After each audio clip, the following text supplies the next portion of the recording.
Bonjour! Aujourd'hui, nous allons parler d'un certain article qui est sorti dans Le Monde, Emmanuel Macron, une certaine idée du pouvoir, où ça dénonce, ça dénonce fort.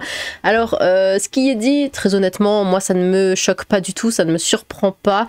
C'est ainsi que ça se passe et que ça s'est toujours passé dans les hautes sphères, disons-le.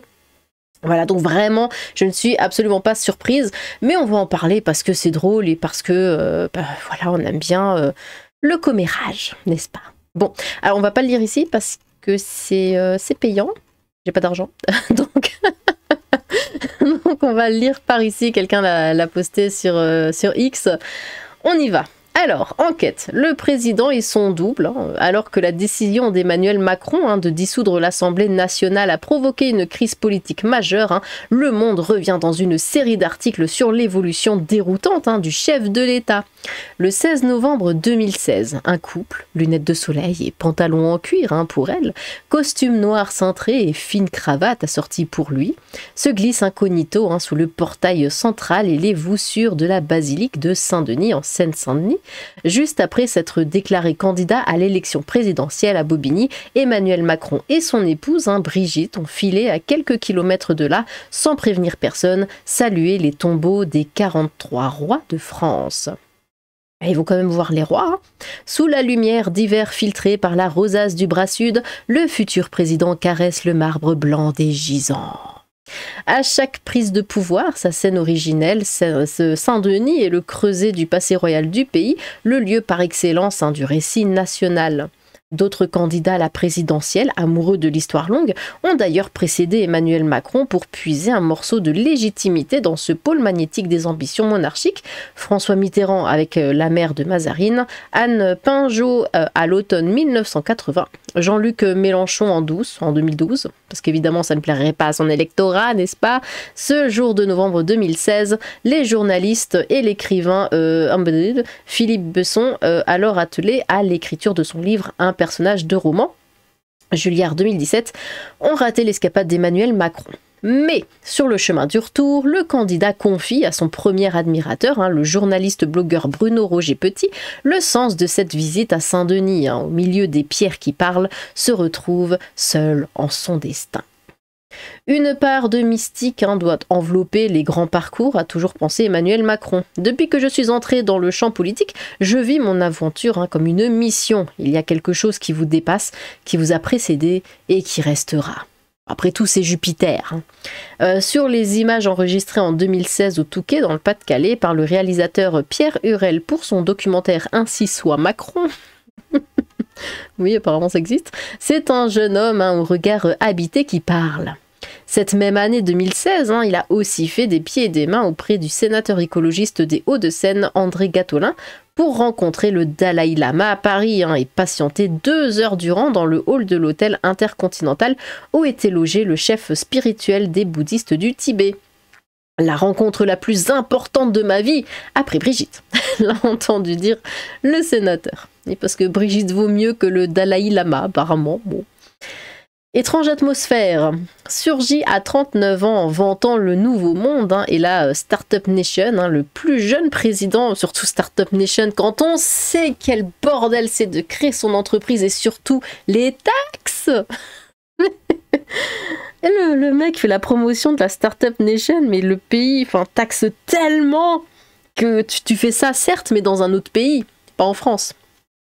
Bref, le plus jeune président de la Ve République s'est savamment lesté d'histoire et de sacré. Mais comme dirait Borges, dans chaque homme, il y a toujours 2 hommes. C'est dégueulasse. Et le plus vrai est parfois l'autre.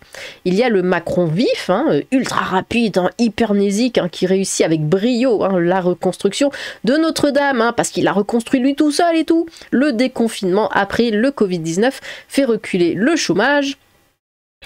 Lance l'emprunt européen. Et le Macron impulsif, orgueilleux, narcissique, bon ça c'est celui qu'on connaît du coup, prêt à s'exonérer des usages et des institutions et persuadé de pouvoir accomplir par lui-même des miracles avant de se cogner au réel. Le Macron en majesté est celui que l'on connaît moins, soucieux de protéger ses secrets et de décider seul en sa forteresse de l'Élysée. Le président est son autre. Sur ses tempes, les pattes ont blanchi, des rides sont apparues, même son corps s'est transformé. Jusque-là, il apparaissait dans sa fraîcheur juvénile. Il cultive désormais l'image de sa puissance. Sa photographe officielle, Soisig de la Moissonnière, poste sur les réseaux les clichés musculeux d'un président concentré sur son punching ball, biceps travaillés des heures durant dans la salle de boxe de l'Élysée jusqu'à l'épuisement. Il cogne pour se défouler, puis retourne travailler sans que nul ne connaisse l'exact emploi du temps de sa journée. C'est une anomalie dans les démocraties, cet agenda officiel du président qui n'est plus publié à l'avance, contrairement à l'usage. Impossible, dans ces conditions, de savoir avec certitude qui le chef de l'État s'apprête à recevoir, ni même où il se trouve. Sur le site de l'Élysée s'affiche souvent la même formule, l'agenda du président est en cours de mise à jour. Bon, le Boys Club, c'est là que ça devient intéressant, a installé au palais une atmosphère de chambrée. Avec eux, on est loin du sacré et de la transcendance. Le soir venu, le président les retrouve pour se distraire après des journées harassantes. Alors, petit néné et grande nagnon. Voilà comment ils se parlent, par texto ou autour de leur whisky japonais ou écossais. Le favori du président est le Lagavulin 16 ans d'âge, entre deux imitations d'acteurs des années 60 et deux citations de Michel Audiard. Du 15 millième degré, explique Jonathan Guéma, embarrassé. Ils ont quelques cibles préférées. Conseiller de Gabriel Attal quand il était Premier ministre, Louis Jubelin assure que l'Élysée avait baptisé Matignon la cage aux folles ou proskynaise. Depuis plusieurs mois, des Chiraciens et des Sarkozystes de la première heure, Pierre Charon ou Thierry Solaire, passent dîner à l'Élysée, souvent après une remise de décoration. Ils ont de solides silhouettes d'amateurs de cuisine canaille et toujours une bonne anecdote au coin des lèvres. Au président, il raconte ces histoires de la 5e que les petits jeunes en costume slim ne connaissent pas. À son tour, Pierre Charon a présenté l'acteur Christian Clavier au chef de l'État. Encore des dîners où les convives rejouent les films de Jean-Marie Poiré. Comment s'appelait déjà le général russe dans Twist Again à Moscou? Boris Ilitch-Pikov, répond en premier Emmanuel Macron. Bravo! Applaudit la petite assemblée autour du chef de l'État. L'esprit de cour perdure, évidemment. Les gens rampent sans même que je leur demande et ensuite je passe pour un dictateur. S'est amusé un jour le président de la République devant Stéphane Bern, nommé en 2017 à la tête de la commission Patrimoine en péril et commentateur attitré des cérémonies majeures du règne. Le 7 décembre à Notre-Dame, c'était lui. Cet amoureux des princes et des monarques lui a raconté la cour au temps du roi Soleil. Rien de bien différent au fond de ces ministres très politiques qui, pour parvenir à leur fin, commencent leur laïus par « Monsieur le Président, vous avez eu raison de décider comme si » ou « Monsieur le Président, vous n'avez pas eu tort finalement de croire que ». Autre forme d'allégeance, les postures, les poses, les gestes, même quand le roi perd de sa superbe. Lors des dîners officiels, les convives n'osent pas protester lorsqu'Emmanuel Macron passe derrière eux, masse les épaules de l'un, attrape la nuque de l'autre, lui qui déteste qu'on le touche. Ouais, ça il le fait souvent. Surtout choper la nuque comme ça. Ouais, tu la sens là, ma supériorité. Ah bon, c'est du Macron. L'attention portée aux chiens du palais reste un autre indice du degré de courtisanerie des uns et des autres. Il y a quelques semaines, au milieu des labradors et des lévriers tazis, un invité de passage a ainsi assisté médusé à cette scène qu'aurait pu croquer Saint-Simon à Versailles. Bruno Roger Petit jouant à quatre pattes avec l'un des chiens dans un salon de l'Élysée. Pour décrire ces savants ballets, le directeur de cabinet d'Elisabeth Borne, puis ministre de la Santé Aurélien Rousseau, parlait en riant de proskynaise, un rituel de prosternation de la Rome antique destiné à s'assurer les faveurs de l'empereur, le régent de Dieu.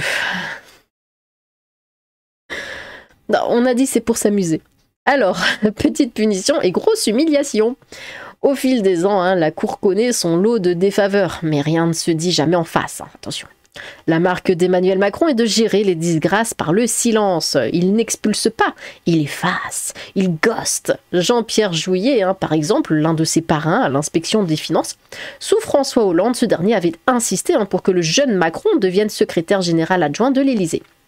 Mais, du jour au lendemain, une fois nommé ambassadeur de France à Londres, plus un appel, plus un message, aucune réponse à ses mails et textos. En 2018, profitant de la préparation d'un sommet franco-britannique, il finit par s'en ouvrir à l'intéressé. Emmanuel, je t'ai envoyé des messages, t'es sûr? Oui, des mails. Emmanuel Macron assure n'avoir rien reçu. Oh bah non. C'est bête, hein. Juillet est blessé. Oh. Le directeur de la rédaction du Point, Étienne Gernel, a connu pareille disgrâce. Hein. Le journaliste avait noué depuis une vingtaine d'années un lien étroit avec Emmanuel Macron dans la tradition de son maître Franz-Olivier Gisbert, je ne sais pas si je le dis bien, confesseur de Mitterrand et de Chirac. La rotonde ou la cagouille des restaurants du quartier de Montparnasse accueillaient leurs repas arrosés au pinot noir. Rire, confidence, bons mots, réflexion sur le monde et méchanceté en tout genre. Gernel, j'imagine, remplit ses carnets. Mais un jour de février 2019, alors que le président a confié son souhait d'imaginer des procédures de vérification de l'information dans les médias, le directeur de l'hebdomadaire libéral étrit cette idée, orwellienne, dans un édito au scalpel. Macron ou la tentation de la Pravda. Au palais, le couperet tombe, l'impudence est privée de déjeuner. Oh!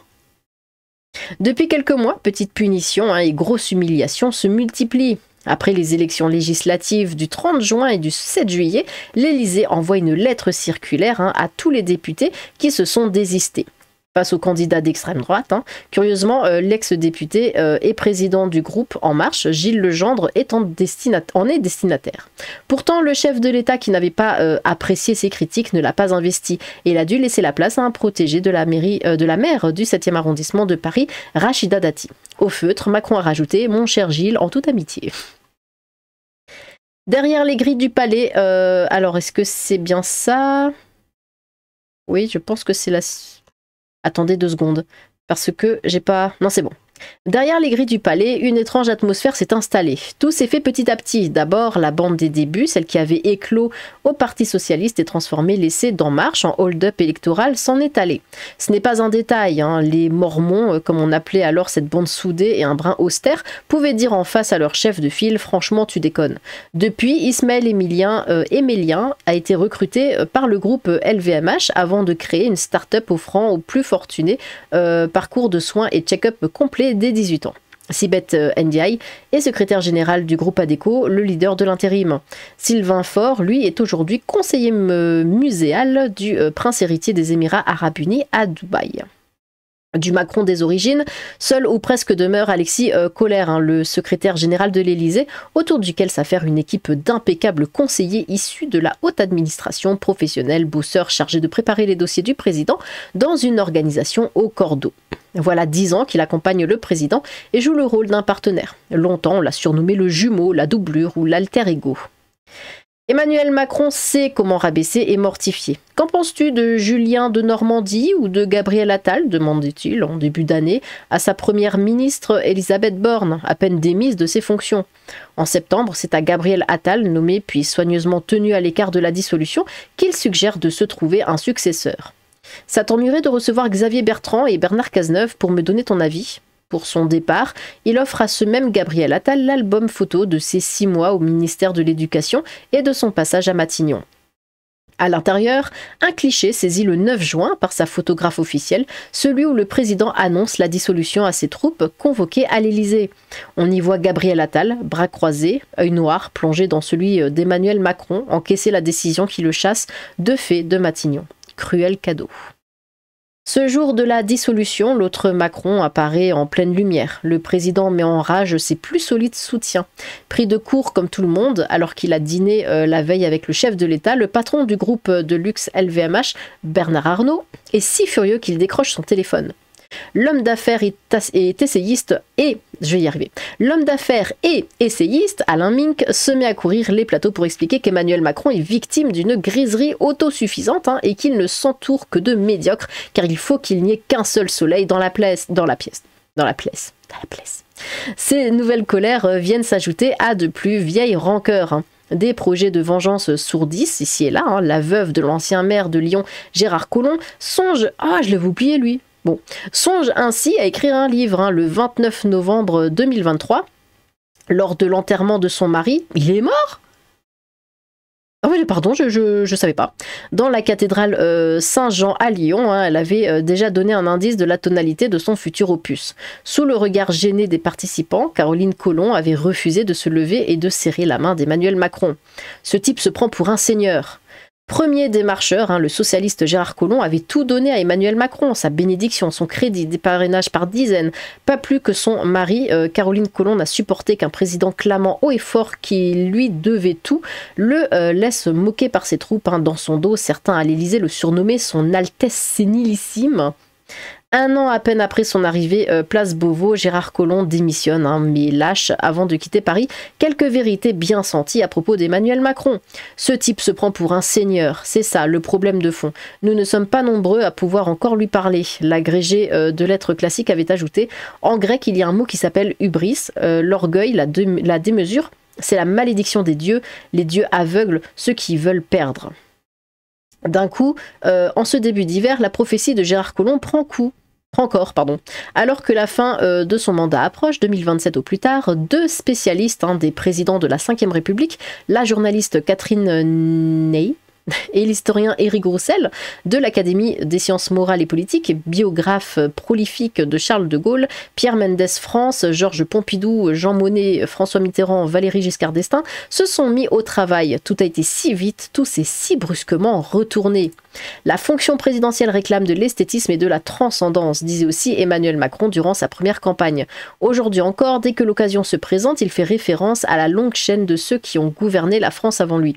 Le 7 décembre, dans la nef de Notre-Dame, sublimement restaurée, et devant les grands de la planète, il a rappelé que 11 rois, de Saint-Louis à Louis XIV, avaient vu construire la cathédrale. L'espace d'un après-midi historique, les Français ont presque oublié que ce jour-là, ils n'avaient plus de Premier ministre et que le pays était plongé dans une crise noire. Depuis 2017, un mandat et demi, les catastrophes ont été nombreuses. La pandémie du Covid-19, le terreau, la guerre dans l'est de l'Europe, le tsunami des populismes et de la post-vérité, cette arme de destruction massive désormais partagée par les dirigeants autoritaires de Washington à Moscou. C'est pourtant bien le choix brutal d'Emmanuel Macron de dissoudre l'Assemblée nationale le 9 juin qui a provoqué ce chaos inédit depuis 1962 et qui menace de virer à la crise de régime.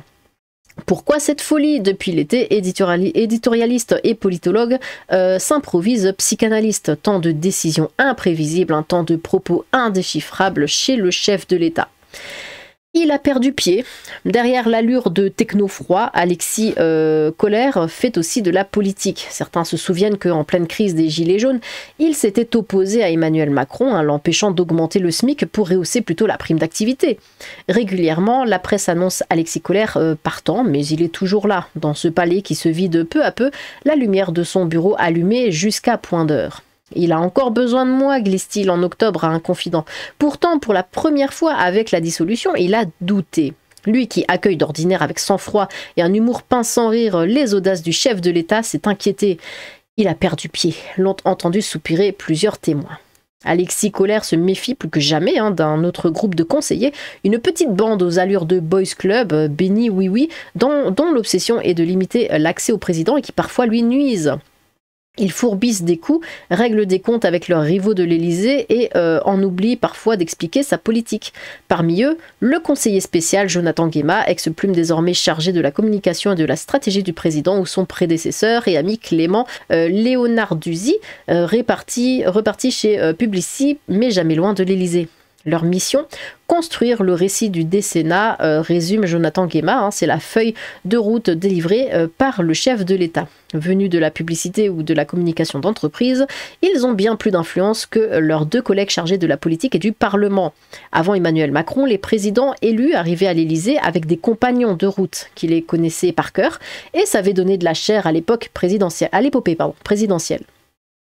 Eux enchaînent les formules, mais depuis la dissolution, celle-ci sonne particulièrement creux. Dans son bureau, où il reçoit la presse pour parler du patron, le normalien Jonathan Guéma cite les philosophes Jürgen Habermas et Denis Diderot, dissertent sur le tapis affectif qui manquerait à Emmanuel Macron et lâche comme un scoop sa fleur préférée et la saxifrage qui se ferait un chemin dans la fissure du rocher. Sur le désordre actuel, ses conseillers ont rodé un discours tout prêt. La dissolution de juin a ouvert l'an 1 de l'ère d'une culture de coalition à la française. Pilier de ce petit groupe où les filles n'ont pas leur place, ou si peu, l'ex-journaliste Bruno Roger Petit, sourire blasé, démarche flegmatique, est devenu au fil des ans l'un des visages de l'Élysée. Premier arrivé en 2017 ou presque, il a promis à Emmanuel Macron d'inscrire sa geste dans la mémoire nationale comme Mitterrand et rêve d'écrire un livre dont le titre serait « C'était Macron ». En référence au « C'était de Gaulle » Fayard 94-2000 d'Alain Péréfitte. Je serai celui qui éteindra, oui, l'allume. L'allume. J'ai le cerveau en bouillie. Qui éteindra la lumière, prévient-il autour de lui. Certains y entendent une menace à l'Élysée. Ses ennemis le surnomment Tilius Detritus, le sinistre semeur de zizanie, dans la BD Astérix et Obélix. C'est Bruno Roger Petit qui a présenté au président son copain Geoffroy Lejeune, l'ancien directeur de la rédaction de Valeurs Actuelles, devenu celui du journal du dimanche de Bolloré. Lui aussi qui a déjeuné en secret avec Marion Maréchal dans une salle à manger du Dôme, une brasserie du quartier de Montparnasse à Paris. Lui encore qui a annoncé avant tout le monde la dissolution surprise à la vedette de la chaîne CNews, Pascal Praud. Lui qui a comparé cette décision à la fête de la Fédération de 1790 sous Louis XVI. Cet été, il a connu plusieurs semaines de disgrâce. « Je vais le virer », a promis Emmanuel Macron à quelques intimes. Le temps passe et Alexis Collère s'étonne en petit comité. On lui a coupé l'eau sous l'électricité, mais il est toujours là. Bon. Alors par contre, il y a le dernier qui est un peu plus haut. C'était où Non, parce que je crois que c'est là. Blablabla, fin. Oui, c'est ici.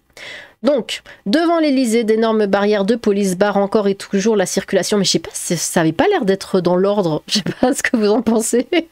Circulation de la route du Faubourg Saint-Honoré. À l'hiver 2018, les Gilets jaunes avaient failli prendre le palais.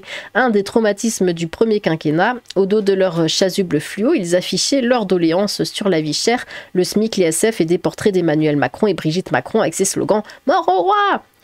Louis XVI, on l'a décapité, avec Macron, on peut recommencer. Oui, ça, je m'en souviens. La France des ronds-points a gardé en tête les références monarchiques distillées au début de son premier mandat, mais à chaque occasion, elle les retourne contre lui. De l'imagerie royale, les mécontents ont gardé le symbole de la guillotine, pas le cérémonial du sacre. Il est désormais l'un des présidents les plus impopulaires de la Ve République depuis Chirac et les grandes grèves de 1995. Dans les sondages et les enquêtes qualitatives, l'Élysée découvre depuis la dissolution qu'Emmanuel Macron est jugé insaisissable, imprévisible et donc dangereux. Anxiogène. Face à ce désamour, le chef de l'État s'isole, de plus en plus secret. Il s'enferme, il verrouille. Même Alexis Collère et Brigitte Macron s'en inquiètent. Il n'écoute plus personne, a confié ces dernières semaines son épouse à plusieurs interlocuteurs. Je sais pas, donne-lui un Kinder. Ça. Le déni est entier. La dissolution, un jour on verra que c'était un coup de maître, sans tête Emmanuel Macron. Oui, t'es un maître. Ceux de son camp qui ont rallié le gouvernement Barnier, des drôles. Sa responsabilité dans la chute du Premier ministre 3 mois après sa nomination, nul. Une démission. En mars 2019, en recevant 8 heures durant plusieurs dizaines d'intellectuels français, Emmanuel Macron avait brillamment disserté sur les crises démocratiques et les circonstances dans lesquelles, selon lui, un président de la République doit s'en aller. Il ne devrait pas pouvoir rester s'il avait un vrai désaveu en termes de majorité. En tout cas, c'est l'idée que je m'en fais. Mais bon, ça c'était 2019, n'est-ce pas?